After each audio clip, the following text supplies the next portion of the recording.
Finally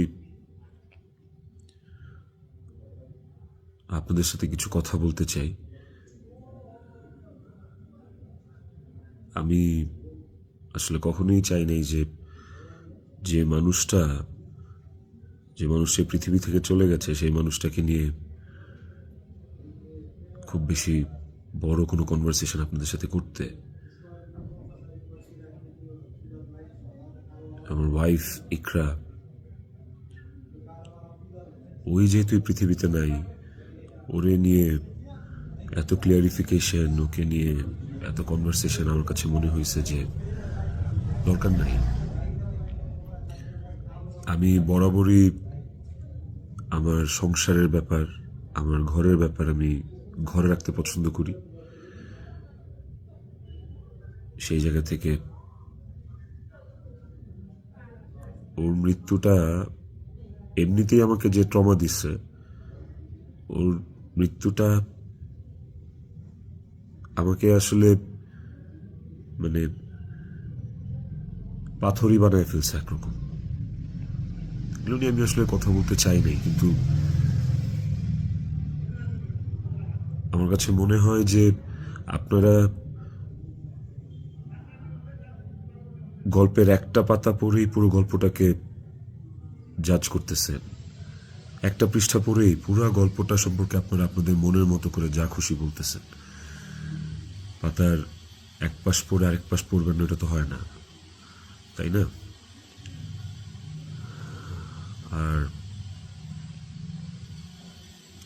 আমি আসলে কোনো কিছু প্রপারলি গুছায় বলার মতো স্টেটে নাই, পরিস্থিতিতে নাই।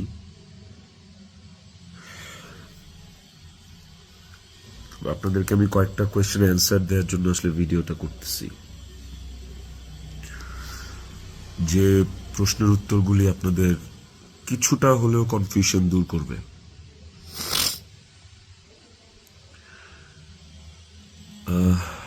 শেষ প্রশ্নটা থেকেই আসি আপনাদের।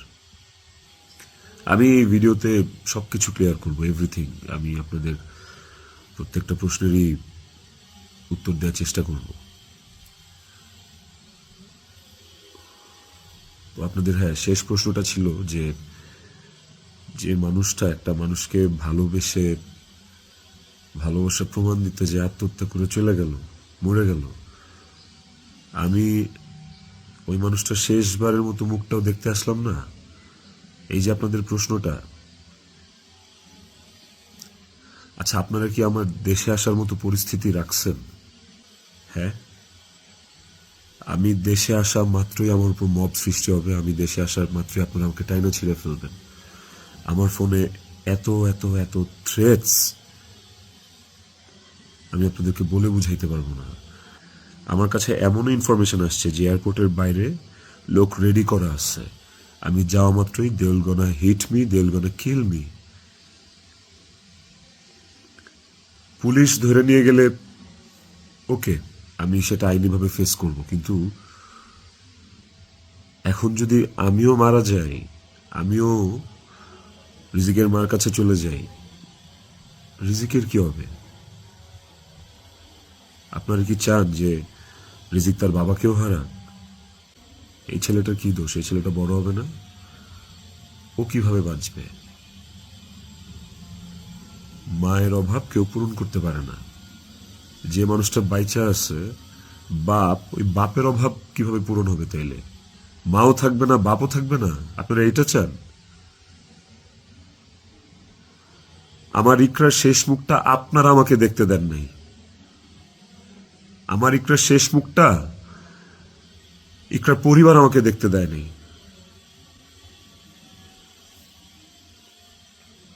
16 বছর সংসার করছি, 16 বছর একটা শত্রুর সাথেও যদি কেউ এক ছাদের নিচে থাকে, সে মারা গেলে তার চেহারাটা দেখার জন্য ছটফট করে মানুষ। আর আমার বউ ছিল, আমি ভালোবাসা তার বিয়ে করছি, ওই মানুষটা মারা গেছে, তার শেষবারের মতো তার চেহারাটা আমি দেখবো না?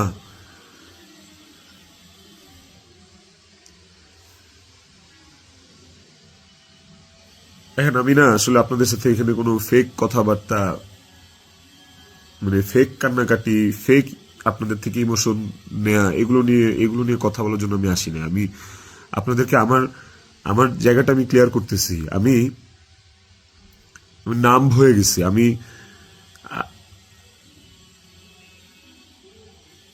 আমারও মনে হয় যে আমি যে কোনো সময় কোনো একটা দুর্ঘটনা ঘটায় ফেলতে পারি, বাট ওই মুহূর্তে যখন রিজিকের ফেসটা আমার চোখের সামনে আসে না, আমি নিজেকে শক্ত না করা ছাড়া আমি কোনো উপায় দেখি না। কারণ এখন আমার কাছে সবচেয়ে ম্যাটার করে রিজিকের লাইফ। ইকরা নাই, ওকে আর ফিরায় আনা কোনোদিন সম্ভব না।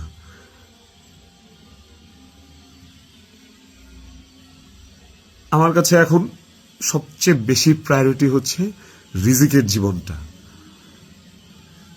আপনারা না রিজিককে ভালোবাসেন, আপনারা না রিজিককে নিয়ে অনেক কনসার্ন।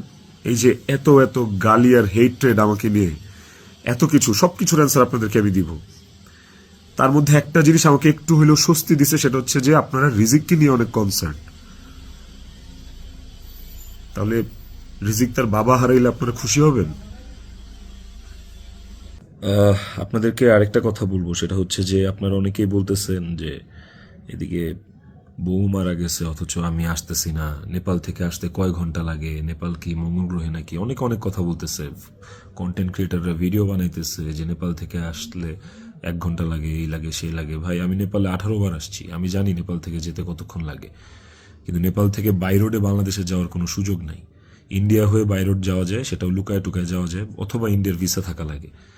কিন্তু যেদিনের ঘটনা, সেদিন আমি এমন কোনো চেষ্টা বা প্রয়াস বাদ রাখি নাই যে নেপাল থেকে বাংলাদেশে যেন আসা যায়। সেটা বাংলাদেশ নেপাল ডিরেক্ট ফ্লাইট হোক, ছিল না। ট্রানজিট ফ্লাইট ছিল না, একটা ট্রানজিট ফ্লাইট ছিল, ওইটার টাইম আর ওইটাতে আসলাম, ওকে পরের দিনই আসতে হইতো। তারপর আমি বিজনেস ক্লাস ট্রাই করছি, যে কোনো ট্রানজিট ফ্লাইটে বা নেপালের ফ্লাইটে কোনো বিজনেস ক্লাস আছে কিনা। আমি অনেকভাবে চেষ্টা করছি যে সামহাও বাংলাদেশে আমি ঢুকতে পারি কিনা, বাট ওই দিন, যেদিনের ঘটনা, ওই দিন আমি কোনোভাবেই টিকিট ম্যানেজ করতে পারিনি। এটা হচ্ছে যেদিনের ঘটনা, সেদিনের কথা বললাম। আর এরপরের দিন আপনারা যে বলতেছেন যে শেষ দেখাটাও দেখলাম না, আসলাম না, এই না সেই না, আমি টিকিট কাটছিলাম। কারণ ওই টিকিটটা ছাড়া অন্য কোনো টিকিটে আসলেও অন্য কোনো টিকিটে আসলেও আমাকে দেরি করে আসতে হইতো। সো সবচেয়ে ফাস্টেস্ট টিকিট ছিল এটাই, বাংলাদেশ বিমানের কাঠমান্ডু টু ঢাকা, বাংলাদেশ বিমানের কাঠমান্ডু টু ঢাকা। দেখেন এখানে লেখা আছে 1 মার্চ, এই যে 1 মার্চ। আমি টিকিট কেটে ইমিগ্রেশন পার করেও চলে আসছি। তারপরে যেটা হয়েছে, আমার কাছে ইনফরমেশন আসছে যে এয়ারপোর্টে এভরিথিং ওয়াজ রেডি। আমি ঢোকা মাত্রই আমাকে হিট করবে বা আমাকে পুলিশের হাতে পড়ার আগেই আমাকে যা করার করবে। তো ওই অবস্থায় তো আমি দেশে ঢুকবো না। এবং এর সাথে শুধু আমার কাছের মানুষজনই যে জড়িত তা না, আর অনেক মানুষজন জড়িত। আমি পুরোটা না বলি, কাউকে ছোট করতে চাই না বা কাউকে আমি এখনই দোষ দিতে চাই না। তো আমি যখন বুঝতে পারলাম যে আমি দেশে আসা মাত্রই আমার উপর অ্যাটাক হবে এবং এটা হিতের বিপরীত হবে, এবং এখন মব হলে যেটা হয় যে পুলিশও আসলে অনেক সময় নিরুপায় হয়ে যায় সিচুয়েশনে, ওই জিনিসটা অ্যাভয়েড করার জন্য যে আমার কিছু হইলে এখন আমার ছেলের কী হবে, আমার ছেলে তো আমার পথ চেয়ে বসে আছে, ওই ব্যাপারটা যখন আমি জানতে পারি, ক্লিয়ারিফাই হই, তখন আমি ইমিগ্রেশন ক্রস করার পরেও আমি অফলোড হই। দেখেন এখানে রিজেক্টেড লেখা আছে, অফলোড হওয়ার। তো এই ছিল রিজন। আর যারা বলতে চাচ্ছেন যে আমি আসি নাই, আমার আসার ইচ্ছা নাই, দেখার ইচ্ছা নাই, খুবই বুলশিট কথা এবং ভুল কথা।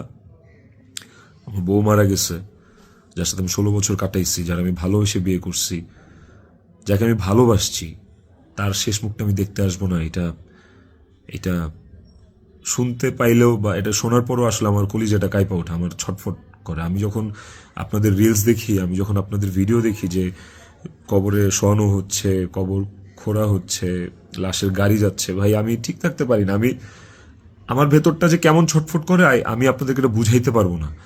এটা বুঝানোর সাধ্য কারো নাই, যার যায় সে বুঝে। বিশ্বাস করেন, যার যায় একমাত্র সে বুঝে, আর কেউ না। আপনাদের অনেক বড় একটা প্রশ্ন, অনেক বড় একটা জানতে চাওয়া যে ইকরার সাথে আমার এমন কি কথা হইল যে ইকরা সুইসাইড করতে বাধ্য হয়েছে। ইকরার সাথে আমার ভিডিও কলে ইকরা এমন কি দেখলো যে ইকরা আত্মহত্যা করলো। তো নেপালে আসার পর থেকে সমস্ত কনভারসেশন ইকরার সাথে আমার শেষ পর্যন্ত আমি আপনাদেরকে প্রোভাইড করব। কমেন্ট সেকশনে আপনারা দেখবেন, দেখলে আপনারা বুঝতে পারবেন যে আসলে কি ঘটছে বিষয়টা। আরেকটা যে বিষয় সেটা হচ্ছে যে কিছু স্ক্রিনশট ঘুরে বেড়াচ্ছে ফেসবুকে, সোশ্যাল মিডিয়াতে, যে ওখানে লেখা আমি ইকরাকে বলতেছি আমি ওকে ডিভোর্স দিয়ে তিথিকে বিয়ে করবো, এন্ড আপনারা ভাবতেছেন এই জন্য ইকরা সুইসাইড করছে। আপনাদেরকে বলতে চাই ওই স্ক্রিনশটটা পুরোটাই ফেক। কারণ হচ্ছে আমি কোনোদিন ইকরার সাথে বাংলায় কনভারসেশন করি নাই, কোনো চ্যাটিংয়েই ওর সাথে আমার কোনোদিন কোনো বাংলায় এরকমভাবে বাংলা লেখায় ওর সাথে আমার কোনোদিন কোনো কনভারসেশন হয় নাই। ইকরার সাথে আমি সবসময় বাংলা আর ইংলিশ মিক্স কনভারসেশন করছি। বাংলা আর ইংলিশ মিক্স বলতে বাংলিশ ভাষায় আর কি, বাংলাটাকে ইংলিশে লিখে ওর সাথে কনভারসেশন করছি। তো ওই স্ক্রিনশটটা দেখে আপনারা ভুল বুঝেন না, মিসজাজ করেন না। ওটা একটা ভুয়া এবং ফেক স্ক্রিনশট, আমাকে ফাঁসানোর জন্য আসলে ওই স্ক্রিনশটগুলো বানানো। কে বা কারা বানাইছে আই হ্যাভ নো আইডিয়া। তো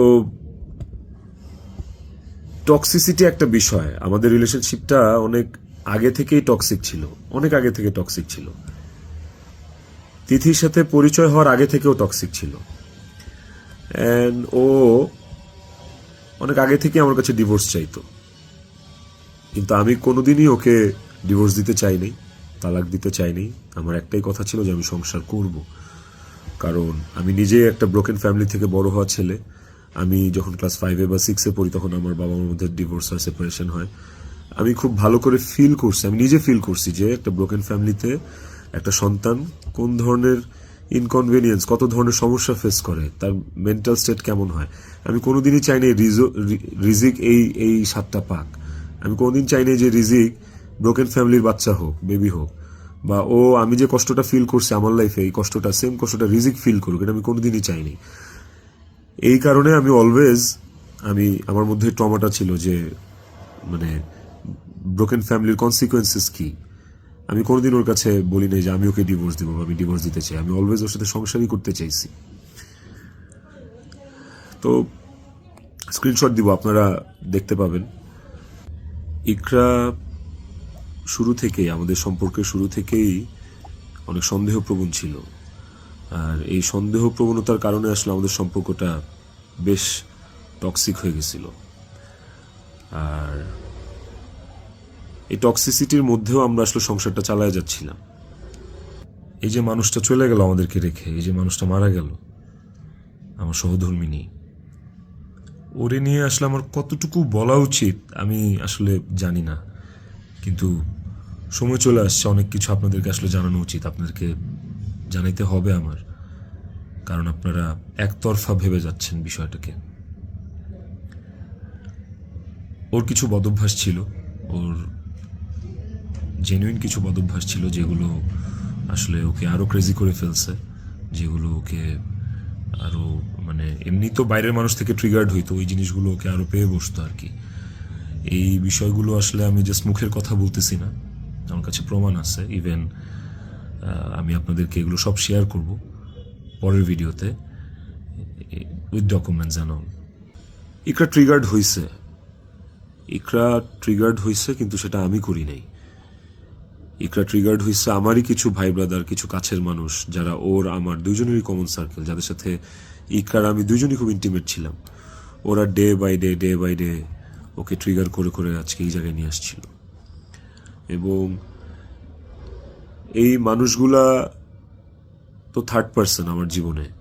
একটা সংসার তখনই টক্সিক হয় যখন বাইরের মানুষরা ওই সংসারের মধ্যে ইনভলভ হওয়া শুরু করে, বাইরের মানুষগুলা ওই সংসারে হাজবেন্ডকে বা ওয়াইফকে ট্রিগার করা শুরু করে। তো এই মানুষগুলা সম্পর্কে আমি পরে অন্য একটা ভিডিওতে হয়তো বলবো, বা এই মানুষগুলো সম্পর্কে ওরা যারা নিজেদেরকে কাকরাইল মসজিদের ইমাম সাহেব মনে করে আমার সংসারে ইন্টারফেয়ার করছে, তাদেরকে নিয়ে পরে কথা বলবো উইথ প্রুফ। কিন্তু এখন আসলে আমি এইসব বিষয়ে বা অন্য কাউকে রিভিল করার মতো আসলে মেন্টাল পরিস্থিতিতে নাই। আমি কতটুকু গুছায় কথা বলতে পারতেছি আমি সেটাও জানি না, কিন্তু আমি ইকরাকে সুইসাইড করতে ট্রিগার করি নাই, শি ওয়াজ ট্রিগার্ড। এবং এই বিষয়টা আপনারা, আমি যে স্ক্রিনশটগুলো প্রোভাইড করব ওই স্ক্রিনশটগুলো দেখলে আপনারা বুঝবেন, যেখানে একটিবারের জন্য আমি ওকে কোথাও বলি নাই যে আমি ওর সাথে থাকবো না। আর আমার পুরো কনভারসেশনে আমি কখনো ওকে গালিগালাজ করি নাই, আপনারা সেটা পাবেন না। বরঞ্চ ও আমাকে অনেক গালিগালাজ করছে, অনেক উল্টাপাল্টা কথা বলছে, অনেক থ্রেট দিচ্ছে, অনেক কিছু করছে। তো আমি ট্রিগার করি নাই, আমি অন্তত চাই নাই যে ও সুইসাইড করুক। আমার কাছে ইকরা শুধু আমার ওয়াইফ ছিল না, আমার কাছে এত টক্সিসিটির পরে এসেও ইকরা আমার কাছে আমার সন্তানের মা ছিল। এটা আমার কাছে অনেক বড় একটা ব্যাপার ছিল। আপনাদের আরেকটা বড় প্রশ্ন বা জানার ব্যাপার ছিল যে ইকরার মৃত্যুর আগে ওর ভিডিও কলে ও এমন কি দেখছে বা আমি এমন কি বলছি ভিডিও কলে যে কারণে ও বাধ্য হয়েছে সুইসাইড করতে। আপনাদেরকে যে স্ক্রিনশটটা দিব ওই স্ক্রিনশটটাতে আপনি নিচে গেলে দেখতে পারবেন যে একটা কনভারসেশনের পরে ওর সাথে আমার একটা 22 সেকেন্ডের ভিডিও কল। ওই ওই 22 সেকেন্ডের ভিডিও কলটার বিষয় বলি। ও আমাকে কল দিচ্ছে, আমি ফোনটা ধরছি, ধরার পর ও আমাকে বলছে যে আমার শেষবারের মতো দেখে না, আমার আর জীবনে কোনোদিন দেখবি না। তো ওর ওই কথাটা শোনার পরে আমার কাছে মনে হয়েছে যে আমি খুব ঘাবড়ে গেছি, আমি ভয় পেয়ে গেছি যে নিশ্চয়ই কোনো একটা দুর্ঘটনা ঘটবে। সাথে সাথে আমি আমার অ্যাসিস্ট্যান্টকে কল দিছি যে ম্যাডাম পাগলামি করতেছে, ম্যাডাম রে তাড়াতাড়ি যা দেখ ম্যাডাম কি করতেছে, তাড়াতাড়ি পাগলামি করতেছে। ওই অ্যাসিস্ট্যান্টের সাথে কথা বলার সময় আমার ফোনে ওই কথা বলা অবস্থাতে আরেকটা ভিডিও কল আসছে। অ্যাসিস্ট্যান্টকে আমি হোয়াটসঅ্যাপে কথা বলতেছিলাম, মেসেঞ্জার আমার কলটা ভিডিও কলটা আবার আসছে ইকরার থেকে। তো অ্যাসিস্ট্যান্টের সাথে কথা বলতে বলতে ওই কলটা রিসিভ করতে পারি নাই। অ্যাসিস্ট্যান্ট ততক্ষণে ম্যাডামের ওখানে গেছে, আর আমার কলটা যেহেতু আমি ধরতে পারি নাই, তারপর আমি অ্যাসিস্ট্যান্টের সাথে কথা শেষে আমি নিজে কল ব্যাক করছি। তারপর আর ওই কল ওখান থেকে আর কখনো রিসিভ হয় নাই। তো আমার কথা হচ্ছে যে আমার কথা ভাবে নাই, মানলাম। আমার ছেলেটা রিজিক পর্যন্ত যে ওকে গেটে ধাক্কা দিচ্ছে, নক করছে, বলছে যে মা দরজা খুলো, মা দরজা খুলো। রিজিকের কণ্ঠস্বরটা কি ওর কানে যায় নাই? রিজিকের প্রতি কি ওর একটু মায়া কাজ করে নাই রিজিকের কথাটা শোনার পরে? তো এই ভিডিও কলের বিষয়টাও আপনাদেরকে আমি ক্লিয়ার করলাম। আই হোপ আপনারা স্ক্রিনশট দেখলে বুঝতে পারবেন। এবার আসেন নেপালের শুটিং প্রসঙ্গ।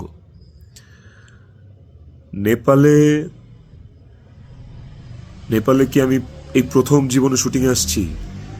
এর আগে আমি নেপালে শুটিং করছি, এর আগে আমি মালয়েশিয়াতে শুটিং করছি, থাইল্যান্ডে শুটিং করছি, সুন্দরবনে শুটিং করছি, দেশে মানিকগঞ্জ, কক্সবাজার, কত জায়গায় কত আউটডোরে শুটিং করছি। তিথিও ছিল অনেক শুটিংয়ে। ওইসব শুটিংয়েও কিন্তু আমার আশেপাশের মানুষগুলা যারা প্রিটেন্ড করতো যে তারা আমার শুভাকাঙ্ক্ষী, বাট অ্যাকচুয়ালি তারা আমার শুভাকাঙ্ক্ষী না, ওই মানুষগুলা কিন্তু তখন ইকরাকে অনেক ট্রিগার করতো। কই, তখন তো ইকরা এই ধরনের কোনো স্টেপ নেয় নাই, তখন তো আত্মহত্যা করে নাই। আপনারা ইকরার আর ইকরার বান্ধবীর স্ট্যাটাস, সরি কি বলে ওটাকে, স্ক্রিনশট বোধহয় পড়ছেন। ওখানে কিন্তু ইকরা নিজেই স্পষ্ট লিখছে যে ও এইসব মানুষের কথাবার্তা নিতে পারতেছে না, গত 3 বছর ধরে ও এইসব মানুষের ট্রিগার আর সহ্য করতে পারতেছে না। ও নিজের কথা ও নিজে লিখছে, আপনারা পড়ছেন। তো কিভাবে বলেন যে আমার ইকরাকে আমি মেরে ফেলছি?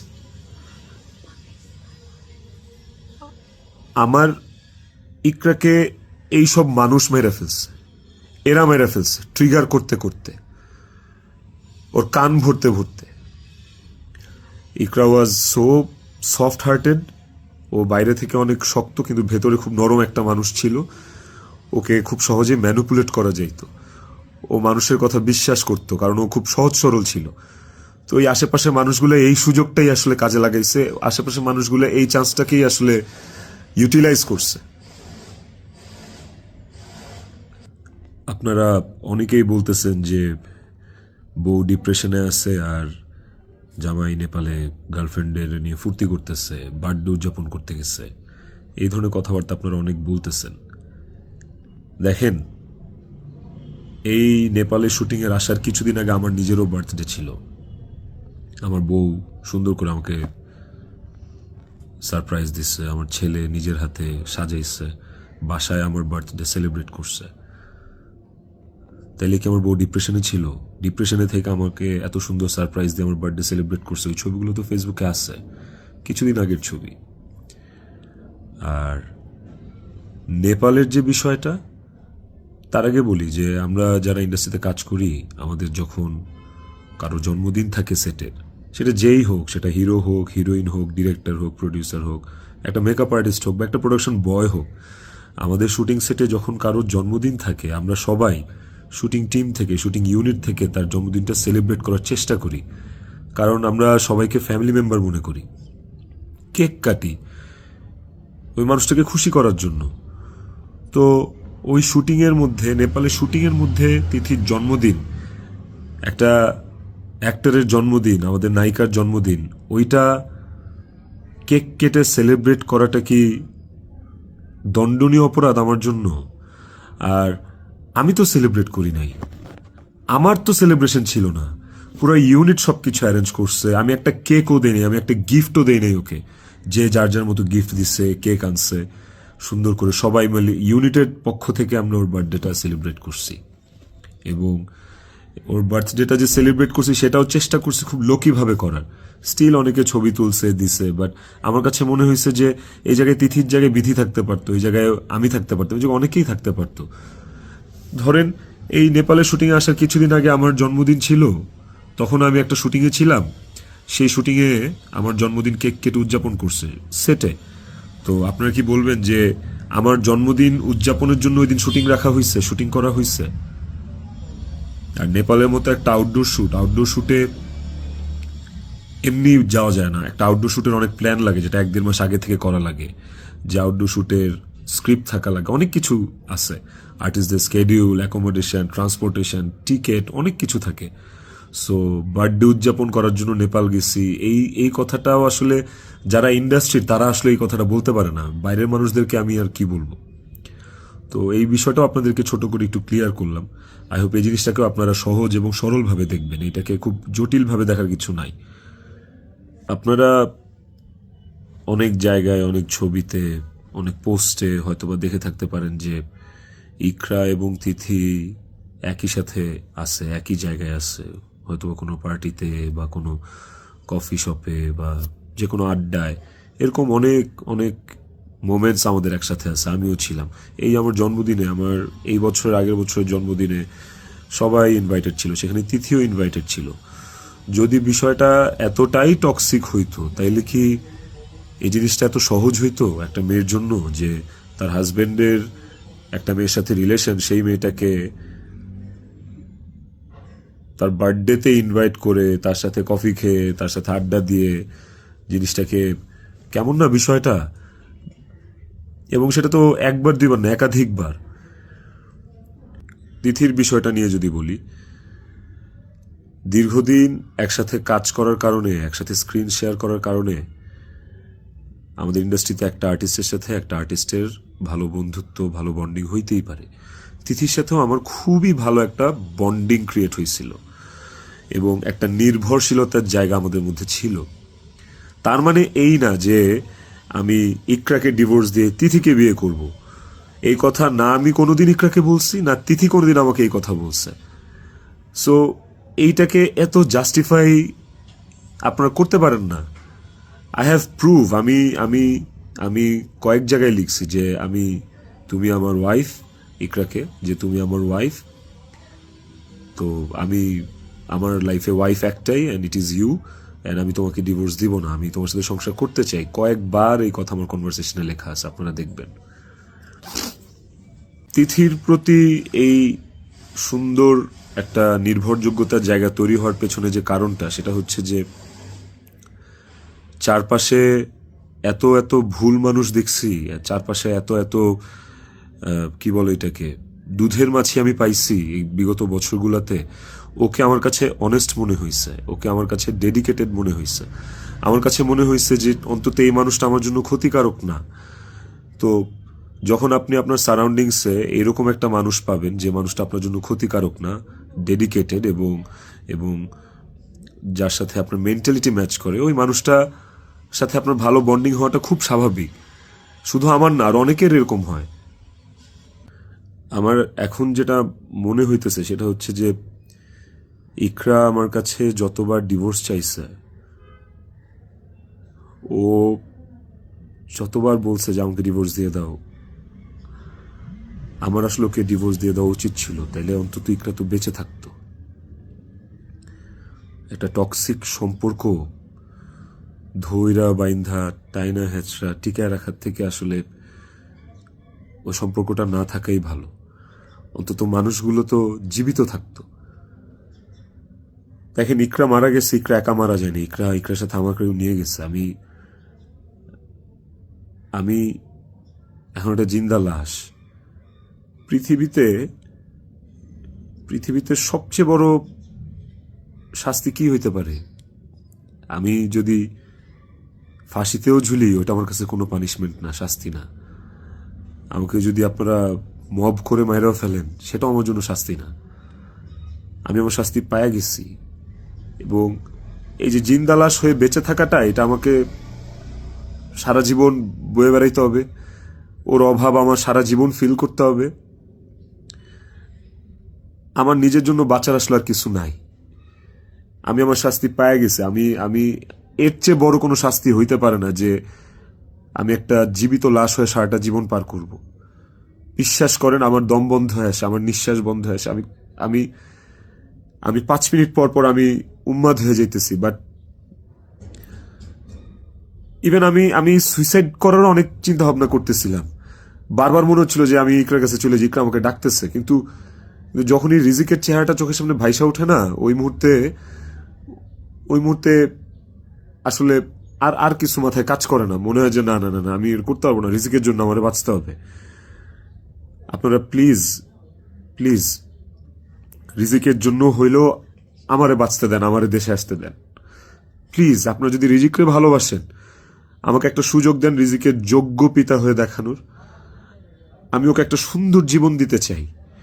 আমি ওর মায়ের অভাব পূরণ করতে পারবো না, কিন্তু আমি ওকে আমার বাবার ভালোবাসা থেকে, আমি ওর বাবার ভালোবাসা থেকে বঞ্চিত করতে পারবো না। আমি চাই না। আমি ওকে ওকে একটা আদর্শ বাবা হয়ে দেখাইতে চাই।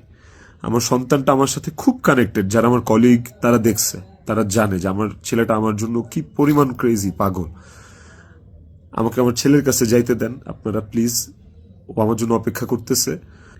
ওকে ওকে আমি মানুষের মতো মানুষ করতে চাই। ওকে আমি পৃথিবীতে সুখের একটা জীবন দিতে চাই।